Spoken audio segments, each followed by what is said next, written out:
자, 오늘은 2단원 시스템과 상호작용, 그 중에서도 역학적 시스템에 대해서 한번 학습을 해보도록 할 건데요.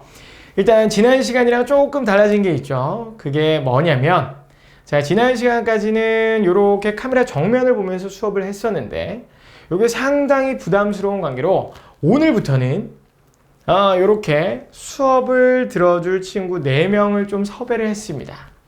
지금 이제 밤 12시가 넘어간 시간임에도 불구하고 저의 수업을 위해서 이 4명의 친구들이 눈을 한 번도 깜빡거리지 않고 상당히 말똥말똥한 눈으로 저를 쳐다봐주고 있습니다. 그래서 오늘부터는 이제 이 친구들과 함께 수업을 한번 찍어볼까 하거든요. 그래서 이제 이 친구들을 보면서 아마 강의가 녹화가 될 것 같아요. 네, 그렇습니다. 뭐 이 친구들이 누군지 궁금하다면 그건 이제 제가 수업 마지막에 잠깐 공개하도록 하겠습니다. 자, 그러면 한번 시작해 보도록 할까요? 자, 일단은 역학적 시스템인데, 일단 역학이란 말이 들어가 있네요. 역학. 여러분들이 역학을 네이버 같은 데 쳐보면 뭐라고 나와 있냐면 물체의 운동 법칙을 알고자 하는 학문, 물체의 운동 법칙을 알고자 하는 학문, 또는 이렇게도 나와 있습니다. 힘과 운동 관계를 알고자 하는 학문. 이런 식으로 나와 있어요. 그러니까 이제 뭐 역학을 한마디로 말하자면 운동을 바탕으로 이제 설명하고자 하는 학문, 뭐 이런 식으로 정의할 수 있겠죠. 그죠? 역학은 운동이에요. 그럼 역학적 시스템이라고 하는 것은 자연의 이 시스템, 이 체계를 어떻게 해요? 운동을 바탕으로 설명하는 단원. 이렇게 생각하시면 될 것 같아요. 두 글자로 줄이자면 뭐냐? 물리란 얘기죠. 뼛속까지 물리인 단원이에요. 물리. 그래서 여러분들이 이 단원을 좀 오랫동안 기억하신다. 그러면 2학년이 되었을 때 물리학 1을 학습하는 데 상당히 큰 도움이 될 수 있습니다. 근데 문제가 있는데 이 단원, 통합과학 자체가 좀 빡세게 학습을 하지 말라라는 주의예요. 그래서 교과서를 보면 내용이 크게 막 많이 나와 있지가 않습니다. 근데 그걸 잘 들여다보면 상당히 생략이 많이 돼 있는 거예요. 사실 그걸 다 생략하고 거기에 있는 내용만 가르쳐가지고는 여러분들이 충분한 이해가 될 수 있을지 저는 의문이 큰데, 그래서 문제집을 한번 펴봤어요. EBS 문제집. EBS 문제집을 펴보면 절대 교과서의 내용만 학습해가지고는 절대 풀 수가 없어요. 그래서 이걸 대체 어느 범위까지 가르쳐야 되는 것인가, 이걸 제가 되게 많이 고민했는데 그냥 일단 절충을 했습니다. 책보다는 조금 더 많이, 그렇다고 해서 이제 물리학 1 수준 정도까지는 가지 말자. 그래서 그 사이 정도로 해가지고 수업을 진행해 보자. 지금 제가 만약에 물리학 1 수준으로 수업을 한다고 하면 이게 물리학 1 갔을 때 또 계속 똑같은 말만 반복하는 게 될 테니까 뭔가 물리학 1을 배웠을 때 확장되는 느낌이 좀 있어야 되지 않겠습니까? 그래서 물리학 1보다는 수준을 조금 낮추면서 통합과학 교과서보다는 수준을 조금 높여가지고 그렇게 수업을 진행하도록 할게요.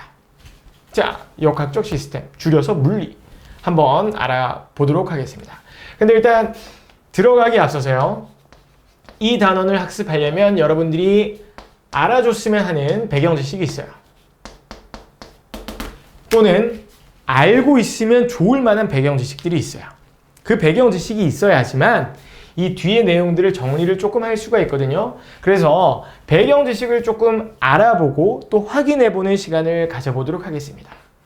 먼저 첫 번째로 뭐냐? 속도에 대해서 여러분들이 알고 있어야 되는데요. 속도. 이거 중학교 때 학습 분명히 했습니다. 기억이 안 나서 그렇지, 그죠? 기억 안 나죠, 그죠? 자, 속도 배웠습니다. 속도는 무엇을 나타내는 물리량이냐? 빠르기를 나타내는 물리량이죠. 빠르기. 얼마나 빠르냐? 그 빠르기를 나타내는 물리량인데요. 자, 빠르기니까 이 속도에 대한 식이 어떻게 나타나느냐? 이거 상식적으로 생각하면 됩니다. 빠르다라고 하는 것은 같은 거리를 갈 때 많은 시간이 걸리는 게 빠른 거예요? 아니면 짧은 시간이 걸리는 게 빠른 거예요? 그죠? 짧은 시간이죠. 그래서 시간의 반비례하고요. 자, 똑같은 거예요. 같은 시간 동안 많은 거리를 움직이는 것이 빠른 거예요? 적은 거리를 움직이는 것이 빠른 거예요? 그쵸? 많은 거리를 움직이는 거죠. 그래서 거리에 비례하는데 여기에서 이 거리가 뭐냐? 바로 위치 변화량이에요. 위치 변화량. 위치가 얼만큼 변했냐, 그 거리를 바탕으로 빠르기를 나타내는 것. 이게 속도입니다. 혹시 이 위치 변화량 줄여서 뭐라고 하는지 아세요? 위치 변화량. 위변 아니고요. 변입니다. 변이. 그래서 시간분의 변이, 이게 이제 속도를 나타내는 거예요. 기억이 어렴풋이 조금 나는 것 같기도 하죠. 그죠? 자, 그럼 단위 한번 알아봅시다. 단위. 위치 변화량이에요. 위치가 여기에서 여기로 변했어. 그 위치가 얼만큼 변했냐면 그건 바로 말이야. 단위가 미터가 되겠죠. 그죠? 미터가 됩니다. 자, 시간의 단위가 뭐가 되죠? 세컨드죠. 자, 시간분의 위치 변화량이니까 속도의 단위는 세컨드분의 미터. 기울여 써서 미터 퍼 세컨드. 요게 이제 속도의 단위가 되죠. 그죠? 정의는 1초 동안 얼마나 많은 위치가 변했는가, 이런 식으로 나타나지는 게 이제 속도였어요. 다시 한번 상기해 보도록 합시다. 자, 여러분들이 속도를 안다면 이 운동을 빼어놓고서는 설명할 수가 없을 텐데요. 등속도 운동이죠. 속도를 배웠다면 등속도 운동 정도는 우리가 배웠을 거예요. 기억이 혹시 나십니까? 만나면 지금부터라도 합시다. 자, 등속도 운동입니다. 등속도 운동. 등속도 운동. 자, 등 하면 생각나는 한자 몇 개 없죠? 오를 등 아니면 뭐 같을 등일 건데, 여기서는 같을 등입니다. 그죠? 같을 등 속도. 속도가 어떠하다? 같은 속도로 운동한다. 속도가 같은 속도로 운동한다. 뭔 소리예요? 0초일 때 물체를 봤어요. 0초일 때 물체를 봤더니 얘가 3m/s의 빠르기로 가고 있어요. 얘가 만약에 등속도 운동한다면 1초일 때 속도는 얼마일까요? 그렇죠. 1초일 때도 속도가 3m/s여야지 같을 등이 성립하겠죠. 그럼 2초일 때는요? 당연히, 공이 자꾸 작아지는 착시가 당연히 어떻게 됩니까? 3m/s가 돼야 되겠죠. 그래서 0초일 때도 1초일 때도 2초일 때도 3초일 때도 4초일 때도 5초일 때도 계속해서 속도가 변하지 않고 일정한 운동. 이게 바로 등속도 운동이었어요. 얘는 다른 말로 혹시 뭐라고 하는지 아십니까? 그렇죠. 등속 직선 운동이라고도 합니다. 등속 직선 운동. 방향도 바뀌지 않고 일직선으로 이렇게 쭉, 여기 일직선 좀 벗어났는데, 그렇다고 칩시다. 이렇게 내려서 생각해 주세요. 일직선으로 쭉 운동하는 등속 직선 운동. 요거는 제가 잘못 그렸을 뿐이에요. 직선상에 있습니다. 자, 등속 직선 운동. 이게 바로 등속도 운동이죠. 요 등속도 운동 한번 그래프로 그려볼까요? 그래프로 한번 봅시다. 그래프. 먼저 속도 시간 그래프부터 봅시다. 속도 시간 그래프. Y축이 속도, 그 다음 X축이 시간 그래프. 그려봅시다. 자, 3m/s로 등속도 운동하는 그래프 한번 그려볼까요? 그러면 0초일 때 속도가 얼마가 되죠? 그쵸. 3이죠. 3m/s로 등속도 운동한다 그랬으니까. 자, 그럼 1초일 때는요? 3이죠. 2초일 때는요? 3이죠. 그래서 어떻게 돼요? 3으로 쭉 요런 그래프. 요게 이제 3m/s로 등속도 운동하는 속도 시간 그래프가 되죠. 요 정도는 너무 당연히도 여러분들이 그릴 수가 있겠죠. 그죠? 그러면 정말 조금 더 어려운 그래프 하나 그려볼까요? 정말 조금이에요. 조금. 이게 자꾸 삐뚤네요. 마음이 삐뚤어서 그런가? 자, 정말 조금만 더 어려운 그래프 그려봅시다. 위치 시간 그래프 그려봅시다. 자, 0초일 때 위치를요, 우리가 일단 0이라고 잡아봅시다. 0초일 때 위치는 0입니다. 자, 만약에 3m/s로 등속도 운동한다면 1초 뒤에 위치는 얼마가 될까요? 자, 3m/s. 1초 동안 몇 미터? 3m 위치 변한다고요. 그럼 1초일 때 위치가 3m 변했으니까 얼마? 3이 되겠죠. 그러면 2초일 때는요? 3에서 3에서 2초일 때는 3만큼 더 변한 거예요. 3m/s니까. 그럼 얼마가 돼요? 6. 3초일 때는요, 9. 4초일 때는 12. 이런 식으로 위치가 나타나지죠. 그럼 점을 몇 개 찍었으니까 한번 이어볼까요? 이런 그래프가 그려집니다. 그죠? 요런 그래프. 이게 이제 3m/s로 등속도 운동하는 물체의 위치 시간 그래프가 되겠습니다. 위치 시간 그래프. 보시다시피 위치 시간 그래프의 기울기가 어떻죠? 일정하죠. 이렇게 일정한 요게 바로 등속도 운동 그래프의 특징이에요. 속도 시간일 때는 기울기가 0이죠. 3으로서 이렇게 일정한 값을 갖는 그래프를 하면 위치 시간 그래프는 기울기가 일정한 그래프. 근데 이 기울기가 얼마인가요? 기울기 한번 볼까요? 기울기. 자, 기울기 얼마요? 기울기가 3이죠. 기울기가 3. 이건 무슨 의미를 가질까요? 자, 보세요. 우리가 조금만 수학적으로 접근해 보도록 합시다. 기울기라고 하는 것은요, 중학교 때 어렴풋이 배운 수학 시간도 이제 어렴풋하죠. 어렴풋이 배운 기억. 자, 기울기라고 하는 것은 x 변화량분의, 자, 요 삼각형은 변화량이라는 뜻입니다. 변화량. 요렇게 써주면 이제 델타라고 읽는데 나중값 빼기 처음값이에요. 변화량분의 y 변화량. 이게 이제 여러분들이 알고 있는 기울기죠. 그죠? 여기서는 이제 x축이 시간, y축이 위치예요. 그럼 요 위치 시간에서 기울기라고 하는 것은 이제 시간 변화량분의 위치 변화량이 된단 말이에요. 그러면 단위를 한번 볼까요? 단위를 봅시다. 자, x 변화량, 기울기 봅시다. x 변화량, 시간 변화량이니까 단위가 세컨드 분의 y 변화량, 위치이니까 미터. 그러면 기울기 단위가 뭐가 되죠? 그렇죠. 미터 퍼 세컨드예요. 그러니까 얘 기울기가 3 단위 붙여줍시다. 3 미터 퍼 세컨드라고요. 뭐예요? 속도죠. 그죠? 자, 보세요. 위치 시간 그래프의 기울기가 일정한데 무슨 운동에서요? 등속도 운동에서요. 이 기울기가 나타내는 것이 뭐냐? 속도예요. 등속도 운동이니까 속도가 일정한 것이고, 그러면 이 기울기가 속도를 나타내니까 이 기울기가 어때야 된다? 일정해야 된다. 그래프의 신비입니다. 그래프에 대해서 학습하면 더 재밌는 것들이 많은데 그래프는 이 이상은 절대 다루지 않겠습니다. 나머지는 물리학 1에서.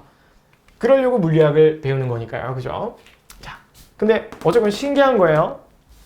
안 신기해 하면 말고요. 자, 알겠습니다. 자, 등속도 운동. 근데 봅시다.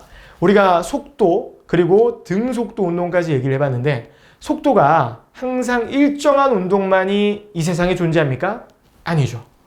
그렇지 않은 운동들이 훨씬 더 많습니다. 그죠? 훨씬 많아요. 속도가 일정하지 않은 운동. 그걸 우리는 무엇이라고 하느냐? 바로 가속도 운동이라고 그럽니다. 가속도 운동이라고 하는 것은 속도가 어떻게 되는 운동이냐면 속도가 변하는 운동이에요. 속도가 변하는 운동. 이 가짜가 뭐냐면 더할 가짜예요. 그러니까 속도를 막 더해가지고 속도가 변하는 운동이 가속도 운동이에요. 제가 깊게 얘기하고 싶지도 않은데 가속도 운동을 더할 가짜라고요? 그러면 빨라지는 운동만 가속도 운동이고 그럼 느려지는 운동은 감속도 운동인가요? 그러면 이제 곤란해집니다. 자, 이게 속도라고 하는 것은 얘기하고 싶지도 않지만 이제 방향도 따져줘야 되는 것이다 보니까 이제 반대 방향으로 더하면 느려질 수도 있고 같은 방향으로 더하면 빨라질 수도 있어요. 이게 어쨌건 반대 방향이건 같은 방향이건 다 더하는 거니까 자, 이 가속도 운동은 다 있고요. 속도가 빨라지건 느려지건 뭐든 속도가 변하는 운동을 우리 가속도 운동이라고 한다는 거 요거는 좀 기억해 두세요. 가속도를 빨라지는 운동이라고 기억하시면 안 됩니다. 안 돼요. 지우세요. 잊어버리세요. 가속도는 빨라지는 운동이 아니라 속도가 변하는 운동이에요. 느려져도 가속도, 빨라져도 가속도. 알겠죠? 자, 가속도 운동입니다. 이 가속도 운동이 이제 속도가 변하는 운동인데 이 가속도 운동에서 이제 중요한 물리량이 있습니다. 바로 가속도예요. 가속도라고 하는 것은 뭐냐? 이제 속도가 얼마나 잘 변하는가, 이것을 나타내는 물리량이에요. 가속도 운동에서 속도가 얼마나 잘 변하는가, 그 값은 상당히 중요한 역할을 하죠. 그죠? 가속도는 뭐 또 A라고도 씁니다. 자, 가속도는 속도가 얼마나 잘 변하는가. 그러면 똑같은 속도가 변하는데 시간이 많이 걸리는 게 잘 변하는 거예요? 적게 걸리는 게 잘 변하는 거예요? 당연히 짧은 시간 동안 속도가 변해야 그게 잘 변하는 거죠. 세워라, 내어라. 이건 잘 변하는 게 아니지. 그죠? 그래서 시간이 길수록 짧을수록, 시간이 짧을수록, 그죠? 시간의 반비례. 그 다음 같은 시간 동안 속도가 많이 변하는 게 잘 변하는 거예요? 아니면 조금 변하는 게 잘 변하는 거예요? 그죠? 많이 변할수록 속도 변화량 비례. 그래서 시간분의 속도 변화량, 이게 가속도야.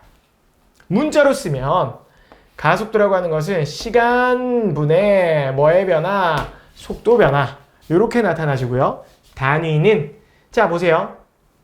속도 변화는 미터 퍼 세컨드가 되죠. 그 다음 시간은 세컨드가 되죠. 세컨드분의 미터 퍼 세컨드예요.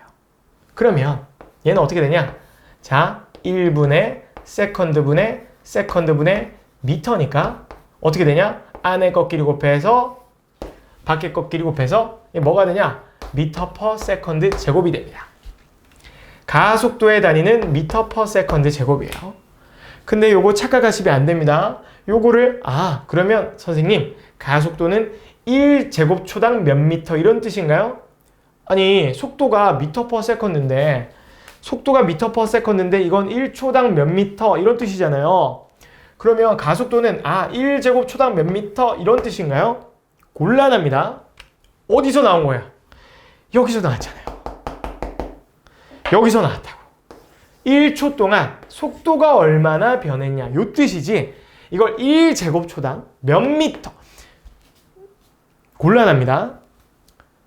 1초당 몇 미터 퍼 세컨드 변했다, 이 뜻이에요. 초당 속도 변화를 나타내는 거야. 볼래요? 자, 봅시다.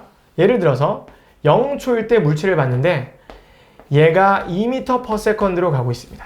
자, 딴짓 하다가 자, 1초 뒤에 물체를 봤더니 얘가 이번에는 4m per second의 빠르기로 가고 있어요. 또 잠깐 딴짓 하다가 또 1초 뒤 2초일 때 속도를 봤더니 요거 좀 커졌죠? 커진 건 기분 탓이에요. 2초 뒤에 속도를 봤더니 얘가 얼마냐? 6m per second가 되어 있어요. 그럼 얘는 속도가 계속 어떻게 되는 운동이죠? 변하는 운동이죠? 가속도 운동하고 있다는 거예요. 근데 보면 이 몇 초 동안, 1초 동안 속도가 얼만큼 변했습니까? 2m per second 변했죠? 자, 1초에서 2초 동안도 1초 동안 얼마 변했어요? 그렇죠. 2m per second 변했습니다. 그럼 잘 보면 얘는 초당 속도가 얼마씩 변하는 거예요? 그쵸. 2m per second씩 변하는 거죠. 이 물체는 가속도 운동을 하고 있고 이때의 가속도는 얼마냐? 1초 동안 얼마라고요? 1초 동안 속도가 얼마씩 변한다고요? 2m per second. 그래서 뭐가 됩니까? 2m per second 제곱. 이게 이제 가속도의 크기입니다. 1제곱초당 2m씩 변한다 아니고요. 1초당 2m per second씩 변한다. 이런 뜻이에요. 자, 가속도. 그 다음 자, 이제 한 가지만 조금 더 정리합시다. 힘에 대해서 정리해 봅시다. 힘이 뭐냐? 힘이라고 하는 것의 정의 기억나십니까? 힘이라고 하는 것은 쉽게 말하자면 물체의 모양 또는 무엇을? 운동 상태를 변화시키는 물체의 모양이랑 운동 상태를 변화시키는 원인이 되는 것. 이게 바로 힘이에요. 기억나요? 물체의 모양을 막 찌그러뜨리고 하거나 또는 물체의 운동 상태를 변화시키는 원인. 이게 바로 힘입니다. 힘. 근데 사실 뭐 물체의 모양은 조금 더 약간 뭐라고 할까요? 폭넓게 얘기하자면 사실 운동 상태의 변화, 미시적으로 따지면 운동 상태 변화에 포함되기 때문에 여러분들은 어디에 초점을 두셔야 되냐? 힘이라고 하는 것은 운동 상태 변화의 원인이다. 여기에 초점을 두시고 힘에 대한 정의를 기억해 두시면 좀 더 좋을 것 같아요. 운동 상태 변화의 원인이다. 그럼 이 운동 상태가 뭐냐? 운동 상태를 나타내는 물리량, 그러니까 값이 있어요. 그걸 뭐라고 하냐면 원래는 운동량인데 요건 이제 이따가 배울 거예요. 다음 시간쯤에 배울 건데 운동량인데 요 운동량인데 이제 요거는 다음 시간에 배우도록 하고요. 그냥 조금 건너뛰어서 이야기하자면 운동 상태, 쉽게 말하자면 그냥 속도라고 생각하시면 돼요. 속도. 이 속도랑 운동량도 관련이 있습니다. 그냥 지금은 이 운동 상태를 운동량 다 잊으세요. 그냥 잊으세요. 잠깐 잊으시고 운동 상태를 뭐라고 생각하시면 되냐? 속도라고 생각하시면 됩니다. 일단은 그렇게 생각합시다. 나중에 운동량 얘기할 때 좀 더 자세히 얘기할 테니까 잊으세요. 자, 운동 상태는 속도라고 생각하시면 돼요. 그럼 힘은 운동 상태 변화의 원인이라 그랬죠. 그러면 속도 변화의 원인이에요. 그럼 속도가 변한다. 자, 속도가 변한다. 속도가 변한다. 요거 줄이면 뭐가 되죠? 그렇죠. 가속도 운동이 되죠. 가속도 운동. 그러면 힘이라고 하는 것은 뭐냐? 가속도 운동의 원인이다. 이렇게 생각하시면 될 것 같아요. 일단은 운동량 잊으라고 했습니다. 잠깐 잊으세요. 나중에 다시 얘기해 줄 거니까. 잠깐 잊읍시다. 자, 힘이라고 하는 것은 물체의 모양이나 운동 상태 변화의 원인이야. 근데 엄밀히 말하면 물체의 모양 변화도 운동 상태 변화에 포함되거든. 그럼 잠깐 운동 상태 변화 말고 물체의 모양도 잊어볼까? 그럼 힘이라고 하는 것은 뭐야? 운동 상태 변화의 원인이래. 근데 운동 상태는 무엇을 나타내는 것이다? 속도를 나타내는 거래. 그러면 힘이라고 하는 것은 줄여서 표현하면 속도 변화의 원인, 다시 말하면 가속도 운동의 원인이 힘이야. 우리가 이렇게 정의를 조금 내릴 수 있을 것 같아요. 그러면 힘이 없으면 가속도 운동 합니까? 안 합니까? 안 한다는 얘기죠.